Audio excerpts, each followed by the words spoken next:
You are the change maker, visionary, creator, designer of your life, and therefore you are your creativity's most valuable asset.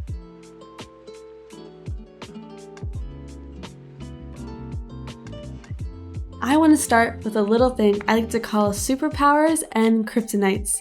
These are your strengths and weaknesses, and first we're going to start with superpowers. This is really crucial because knowing our strengths, knowing what gets us going, what inspires us, what heals us, is something that we want to be proactive when building the foundational structure of our workflow and our process. And so this first exercise is going to be exploring what that is for you.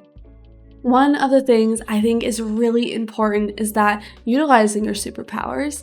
When we are pursuing any type of project, we want to try to be pursuing something that is new. A little bit new, a lot of new, but it keeps us engaged, it keeps us interested, and it keeps us wanting to dig deeper and dive more into the process, and that includes in our strengths and weaknesses. Ultimately, by identifying our superpowers and our kryptonites, we are allowing ourselves to set reasonable deadlines and expectations within our process that accommodates us and accommodates our strengths and weaknesses. It is not a failure or a bad thing to look at the weaker parts of our creative selves and acknowledge and understand and accommodate those needs. The awesome thing about superpowers is that this is like the secret element, okay guys? Your superpower does not have to be one technique or skill. You can have a bunch of superpowers. It can be you have this cool ability of laying a backsplash in your kitchen. I cannot do that, by the way. I'm hopeless with most things home improvement. Or it can be how you talk to your kids at night before bed. Your superpowers are endless, they're amazing, and they're plentiful. Whether you're just starting this quote-unquote creative journey where you think you are, know that your whole life has been building you up full of different superpowers and strengths that you have, and we want to uncover that today. Our first step is just going to be making a list. I recommend a bulleted list, something simple, but if you want to take it further and write pages, if you want to write a few words, it's up to you. You get out of this process what you put into it. So together, superpower, knowing when to pause. Together we can write down our processes, and I actually have mine here in my little notebook, so I'm actually going to share a couple with you when you're ready. So feel free to pause this part of the segment and come back or get a little inspiration from me. It's okay to brag, guys. You're awesome. So let it out, write all your things down. Here are just a few that came up for me. Anything to do with writing feels like a calming and natural skill. I enjoy checking off daily to-do list items, and to-do lists tend to make me feel a little less stressed. I focus best when listening to instrumental score or non-lyrical music. I've discovered that I work best in the early morning before my day job begins. I enjoy speaking and presenting. You guys have seen that. I love being empathetic and focusing on storytelling in everything that I do. Mental health related projects really drive me and make me feel connected to community. I learn best about my craft when teaching it. Hello, Skillshare. I am great at Photoshop, and I love making little doodles to illustrate my posts or stories, and I think this is great for adding my personal touch to all types of projects. As you write these down, I just want to give you a few more reminders. When we hide or sabotage our superpowers, it probably means we're comparing. And guys, comparison does not just rob joy, it kills creativity. When we compare ourselves to others, when we doubt our superpowers that deep down we know we really have, all we're doing is getting in our own way. And this is totally okay and normal. I am the queen of getting in my own way. I constantly need reassurance, but honestly, the reassurance starts with me. And so by acknowledging our superpowers, we're gonna really be able to hone in on not just a process, but really great kick butt ideas that are going to really aid you in ideating in the future and knowing what drives you. And remember, knowing what drives us is the thing that keeps us going. So take the time you need to do this exercise. Do not lean into comparison. Comparison will rob you of your progress. Now we want to identify and write down our kryptonites. This is super important because this is going to help us build a more structured process, one that accommodates deadlines differently, expectations differently, and even will help us define success differently. Writing down weaknesses is not in of itself a weakness. You are not defining yourself by these points. You are acknowledging them, and acknowledging them is the first step towards progress and change. So if that's the case, why would we build a process without acknowledging these truths?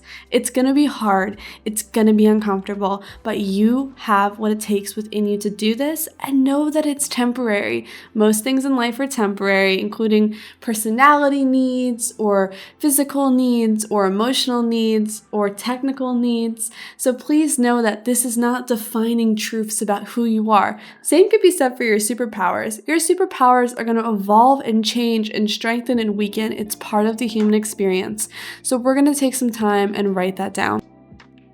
And guys, I just want to remind you that this also includes any mental health, emotional, or triggers that you might have. I have a lot of triggers as someone with multiple mental health conditions, and the faster I came to terms with defining what those needs are, the stronger I became in my health, which is going to propel what I am in my creative self. So don't be ashamed of writing down some things that you might need that someone else might not need. This is for you, it's for your eyes only, and it's only going to benefit you in the process. And who knows, it might spark new ideas for projects or conversations to help someone else.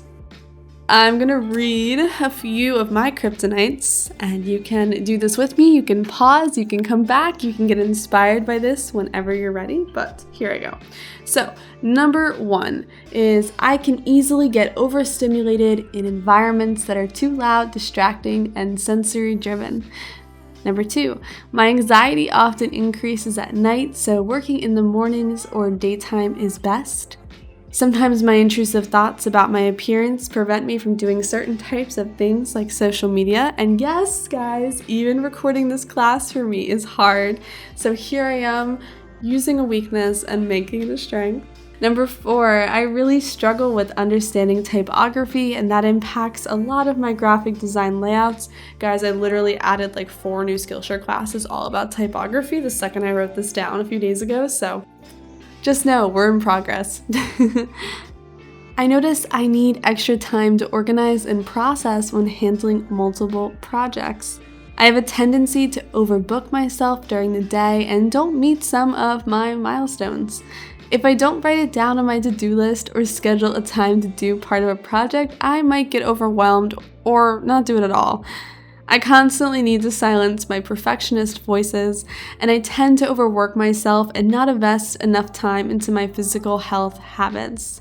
So, as you can see from this list, writing down Kryptonites is not just these compromising facts that we might think about ourselves and our creative techniques, but also includes our emotional needs, how we process information, our technical skill sets, even our circumstances and resources. Also, guys, it's really important to note, just like I did a little bit before, is that these strengths and weaknesses can really change and vary depending on our environment. It's kind of like when you watch the superhero cartoons, which I'm a big fan of, nerd over here, that the superhero or villain performs differently depending if they're in an environment that has more of their strengths and abilities or an environment that goes against them.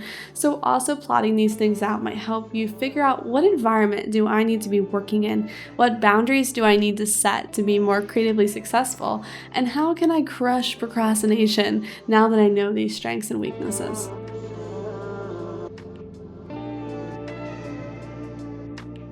Thanks for watching. If you enjoyed this video, feel free to like and subscribe to stay up to date on all of our latest videos.